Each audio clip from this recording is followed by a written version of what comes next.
Hello world and welcome to Cinema Nostalgica, where we break down nostalgic hidden gems. Today we will be discussing the movie The Beach through the lens of a video game. The 2000s film follows Richard, a young backpacker in Thailand who discovers a secret island paradise with a secluded community of travelers. Richard goes through multiple levels, encountering different bosses while increasing difficulty. In this video, we will review the movie The Beach through the lens of the protagonist Richard, of course played by Leonardo DiCaprio, and his need to conquer each level by encountering different bosses. Then we can decipher if he won or lost at the end of the movie. Richard moves through the storyline like a player progressing through levels, facing increasingly difficult challenges, each acting as a boss that needs to be defeated to continue. From the moment he learns of the fabled island, Richard embarks on a journey that mirrors classic adventure games, complete with a cryptic quest giver, environmental obstacles, survival battles, moral dilemmas, and a final confrontation with an all-powerful leader. But like many players who mistake themselves for the hero of an unwinnable game, Richard ultimately learns the hard way. Some games are rigged from the very start. If this were a real video game, let's uncover the premise. You play as Richard, a thrill-seeking traveler who receives a mysterious map to a hidden island said to be untouched by tourism. You find a seemingly utopian commune, but the deeper you integrate, the more the island reveals its true unsettling nature. Your mission isn't just survival, it's choosing what kind of person you'll become as paradise unravels. The game would be an open-world exploration layout. As you move through the video game, you will explore dense jungles, caves, rice fields, underwater reef systems, and secret passages. Discover lore items like journals, maps, and maybe old relics that slowly expose the island's dark history. As you level up with each boss, it's less about combat and more about psychological and moral challenges. Let's look at the bosses in order. We have Daffy's Madness, which is a first-person survival through a mental breakdown maze. And then we have the Island, which is similar to like a gauntlet, evading drug formers, leaping through the waterfall, and tackling on the landscape. Then we have the Shark. The shark encounter is a quick-time underwater struggle. Then we have Francois, the trust test, a dialogue-heavy branching sequence that can alter the ending. And then we have the ultimate showdown with Sal, which is the moral choice under pressure to sacrifice one or saving many. Our imagined video game, as well as the movie, has themes of the illusion of utopia, the cost of escapism, the fragility of community when rules disappear, and how quickly paradise can turn into a prison. Let's go into level number 1, the first boss, which is Daffy. The challenge: acquiring a map and accepting the ultimate quest. He is the classic madman mentor, a figure who has seen the truth, lost his sanity, and now passes the burden on to the next player. Daffy would be like an NPC. In an open-world game, he will provide Richard with key items such as the map to the island, the equivalent of an in-game collectible that unlocks the next level. It's not a tutorial-like encounter. It's about descent into obsession. Only escaping his madness will unlock the quest. The victory condition, and to finish the boss Daffy, you must deal with his antics, loud screaming at night, listen to his long-winded stories, smoke hash with him, become his friend and ally. Then there's the scary task of discovering his body. Is the first hint that the adventure is not what it seems. This will be the game progression, as Richard moves to the next level, convinced he is destined for something bigger. In video game terms, the island itself is a locked level, one that requires skill and risk to access.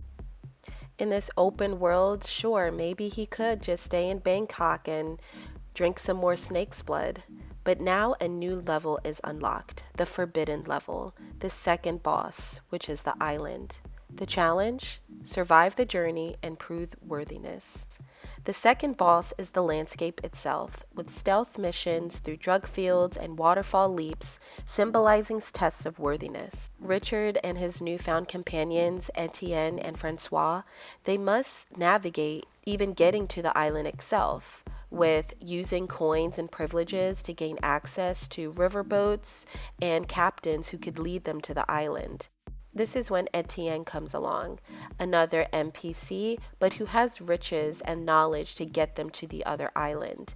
Francois is a gem and a token that we will see later on in the game.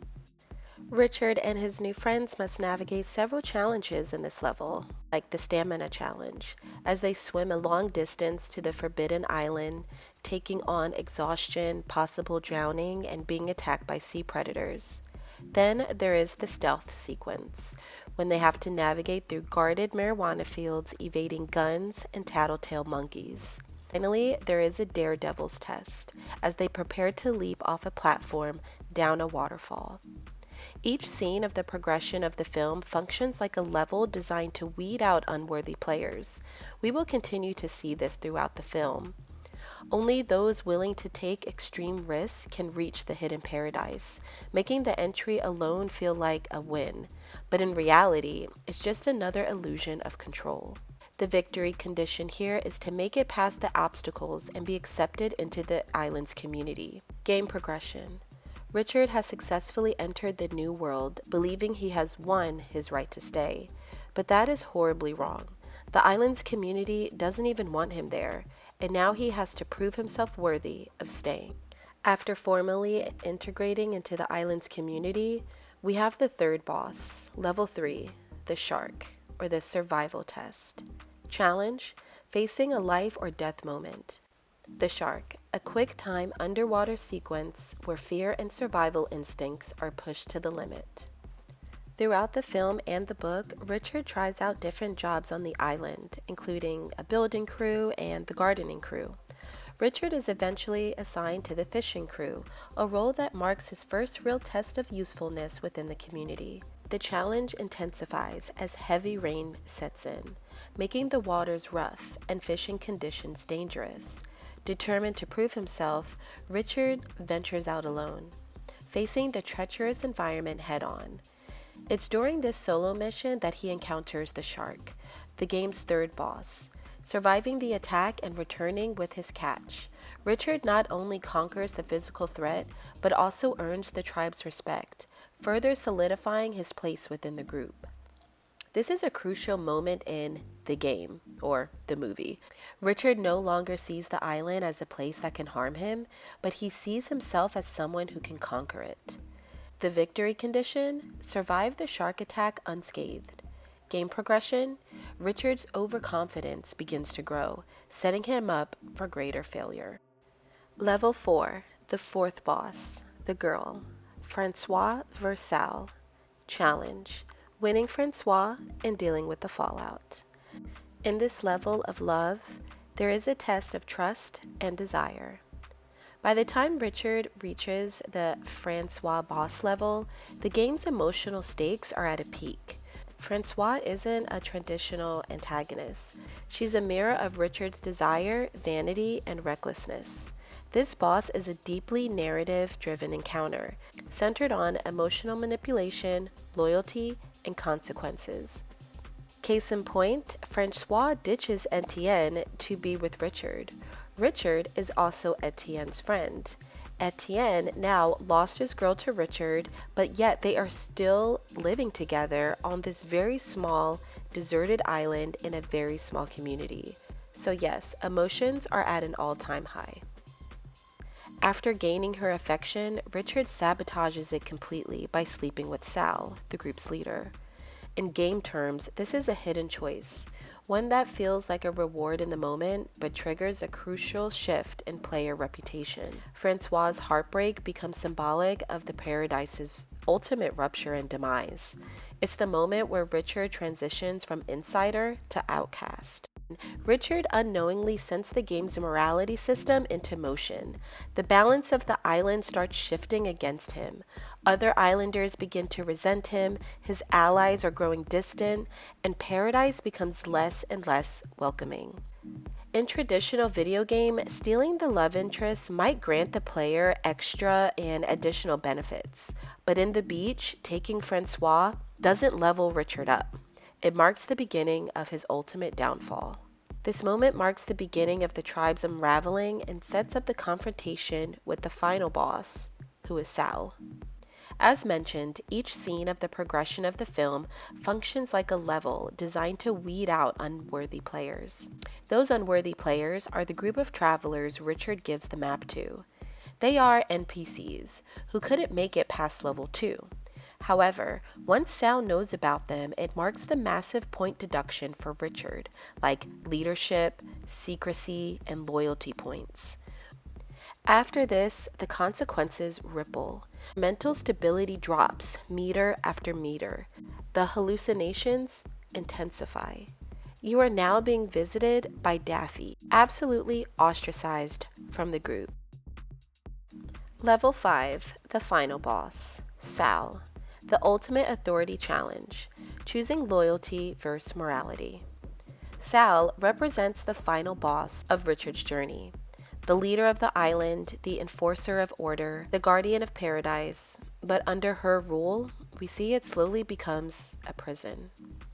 From a major tooth pain where someone in the community wants to leave to go to a dentist, to extreme injuries that needs a desperate life-saving intervention. Sal is not letting anyone off of this island. And because of this, it creates a hostile environment. But no one is willing to step up. No one is willing to face Sal, except for maybe Richard. She has allowed Richard to stay, but once his presence becomes a threat to the community's stability, she turns on him. Did Richard prove himself to the tribe throughout the gameplay? It seems as though his mental breakdown and disloyalty has led him to the point of being the sacrificial lamb for the tribe. The final test comes when the marijuana farmers give Sal a gun with only one bullet in the chamber. The farmers demand that she plays Russian roulette with Richard, the unloyal outsider, to prove her worthiness to the island. This moment mirrors the classic final choice dilemma in video games. It's a lottery type challenge, one completely at random. Sal must point the trigger and shoot at Richard. This marks that the game is over.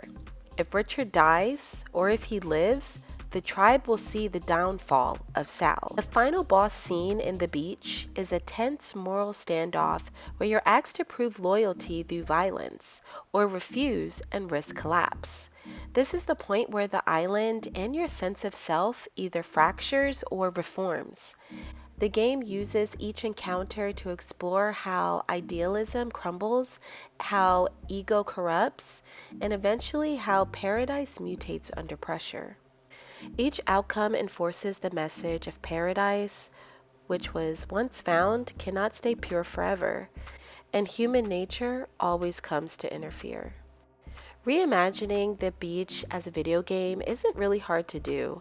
We see video games being mentioned many times in the book, and even in the film shows a video game-like overlay, which shows when Richard is left to his own devices.